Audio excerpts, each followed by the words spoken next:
Morning didn't ease into Amara's town. It arrived with insistence. The scraping of brooms echoed across compounds as women cleared yesterday's dust, even though they knew it would return before noon. Children carried buckets almost as large as their bodies. Men adjusted worn sandals and prepared themselves for another day of uncertain labor. The air carried the smell of firewood and damp earth. Because in this town, people did not wake up expecting miracles. They woke up prepared to endure. Amara moved through it all like someone who had long accepted this rhythm. The bucket on her head was heavy, but not unfamiliar. Her steps were careful, measured. Years of practice had taught her balance, but not ease. Nothing about her life was easy. As she walked, her thoughts moved faster than her body. If I finish this early, I can go to the market road. Maybe someone needs help, maybe I can earn something today. Every morning began with work and it continued with hope. When Amara stepped into the compound, her mother was already watching her. She had been watching the gate long before Amara arrived. Not because she expected something new, but because she worried. She worried about all the stress her daughter goes through and what would become of her if she continued that way. Amara lowered the bucket slowly, careful not to spill the water. The moment it touched the ground, she stretched her neck slightly, easing the strain. Her mother sighed. That small movement, the stretch, said everything. You see, her mother said softly. Even your body is telling you to rest. Amara gave a faint smile, though her breathing was still slightly uneven. It's nothing, she replied. Her mother shook her head. It is never nothing, Amara. You carry too much. Morning to night, you don't stop. Amara sat briefly on the edge of a low stool, wiping sweat from her face. If I stop, she began, then paused. She looked at her mother. There was no need to finish the sentence. Her mother understood. If I stop, Amara continued quietly, then everything stops. Her mother's eyes softened. But you are still a young girl, she said. Amara looked away, her gaze drifting toward the open gate. I don't have time to be one. Under the mango tree, time felt different. It felt slower, softer and safer. Ifeoma leaned forward, her voice dropping slightly as though she was sharing something forbidden. You know what it means to leave this place? She asked. Amara didn't answer. Because she didn't know. It means waking up without worrying about what you will eat, Ifeoma continued. It means working and actually seeing something come from it. Amara frowned slightly. We work here too. Ifeoma laughed softly. No, here we survive. There, they live. The words lingered. Amara picked up a small stone and rolled it between her fingers. What if it's not true? She asked quietly. Ifeoma shrugged. Then at least you tried. That was the difference. Trying. In Amara's world, trying often felt like a luxury. But now it felt like a possibility. That evening, the room felt smaller than usual, the air was heavier. Amara stood before her parents, her hands clasped tightly in front of her. Her father leaned forward slightly, his elbows resting on his knees. You want to leave this country, he said slowly, as if testing the weight of the words. Yes. To where? America. Her father let out a quiet breath. Do you know how many people have said those same words? Amara didn't respond. Do you know how many are still here? He continued. Her mother shifted slightly, her voice softer but firm. It is not just about wanting it, Amara. It is about money. Documents. People you know. You cannot just walk into another country. Amara's jaw tightened slightly. I will find a way. Her father's voice hardened. With what? That question hit differently. Because it demanded something she didn't yet have. But her silence wasn't a weakness, it was determination for men. That night her parents went to bed deep in thought about what they had just heard from their daughter, and they just couldn't understand where she got those ideas from, which seemed completely impossible for her to achieve considering all the difficulties they face every day just to survive.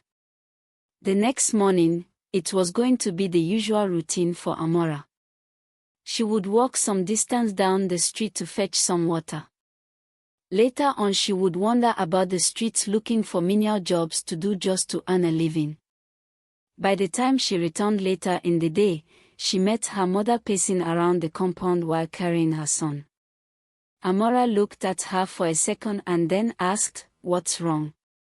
Her mother replied, "It's your son, he has developed a sudden illness." The child's fever didn't creep in, it struck fast. One moment, the child was playing weakly.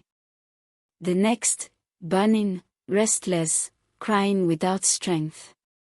Amara's heart dropped instantly.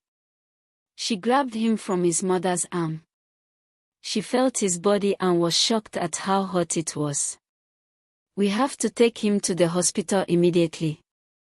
She ran off with the child in her arms. Her thoughts were no longer organized. They were scattered as she panicked. "Not now, not like this, please," she said, looking out to her child. Her arms tightened around the child as if holding him closer could somehow hold him together. She got close to the hospital. The clinic door came into view. And for a moment hope returned. She got inside the clinic, everything felt controlled but not quite efficient. Amara stood before the nurse, her voice shaking.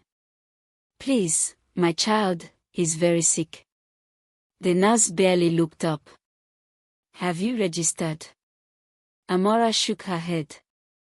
"I don't have money yet, but please." "No money, no treatment," the nurse replied flatly. The words were simple. But they landed like stones. She stood in confusion for a second with her mouth open. She kept pleading with the nurse but she paid no attention. At this point Amara knew she had to provide money before her son could get any form of treatment. She left the clinic immediately. Outside the clinic, the world felt louder, brighter and crueler. Amara sank slightly, her knees threatening to give way as she held the child close. She saw a stranger walk past. Her voice broke, "Please, help me." It wasn't loud. But it was real. And that made it heavier. The stranger didn't rush. He didn't interrupt. He simply stood close enough to see her clearly. And in that moment, Amara felt seen. The stranger offered her help with no questions asked. He simply handed her an envelope containing some amount of cash. Amara was simply stunned. Tears of joy and gratitude crept down her eyes and rolled down her cheeks. She had never experienced such an act of kindness. Her heart was filled with so much gratitude. "Thank you so much, sir." Then he cut her short. "Don't mention it, just go ahead and take care of your son." Then he turned around and walked away. Amara rushed back into the hospital and handed over the envelope of cash to the nurse, who then put up a smiling face and gave her some drugs for her son. That night felt endless. Every movement of the child made Amara's heart jump. Every breath mattered. Every second stretched. But slowly, the fever subsided. And when it did, Amara didn't celebrate. She simply sat there holding him as he slowly slept off in her arms, letting relief settle into her bones as well. This experience lingered on Amara's mind for some time. She thought to herself how easily she could have lost her son because she could not provide for his basic needs. This grew her resolve. She became even more determined to work harder. Then it occurred to her that she had recently seen a construction site very close to where she lived. The next morning she set out to the site to search for an opportunity to work there. Construction work didn't welcome her with open arms, it tested her. After the first day, her arms burned, her back ached, her palms were full of blisters. But she returned the next day, and the next day, and so she turned up for work every other day. The laughter from other workers came early. She won't last. Let her try, they said amongst themselves. But Amara didn't answer. Because she wasn't there to prove anything. She was there to move forward. The supervisor had been watching her for days. Not openly, but carefully. He noticed how she never slowed. How she carried more than expected. How she didn't complain. One evening, he called her aside. "You are not here for this work," he said. Amara looked at him. "This is exactly why I am here," she replied. He studied her face. And for the first time, he saw it in her eyes. Not desperation, but purpose. Days turned into weeks and weeks into months. She has worked at several construction sites. At this point she felt she had saved enough money to start processing her way out to America for greener pastures, and so her journey began. She had little to no contact, no one to guide her. All she had was determination and belief in herself and her God. After the series of documentation for her visa application, that morning Amina went to the embassy to know her fate. She walked into the office and met a stern-looking man. "Good morning, sir," she greeted. He looked up at her for a second and gave no response to her greeting. "What is your name and why are you here?" He responded. "Sir, I'm here to know the status of my visa application." He quickly scanned through some documents on his table and then pulled out one bearing her name. "Visa denied." Amara stood on and looked. Her brain slowly processed what she just heard. "You can go now," he said in a cold, emotionless manner. She got back home that day in a sea of emotions.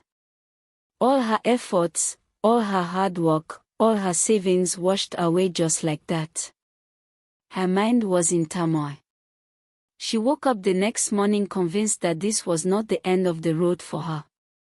As long as there is life, there is hope, she thought to herself. Then it occurred to her that she had a rich uncle named Uche. Uncle Uche was her father's younger brother who was a rich politician. Uncle Uche was not on good terms with her father. They had not seen or spoken to each other for years, and she knew that her father would never approve of her going to him for help.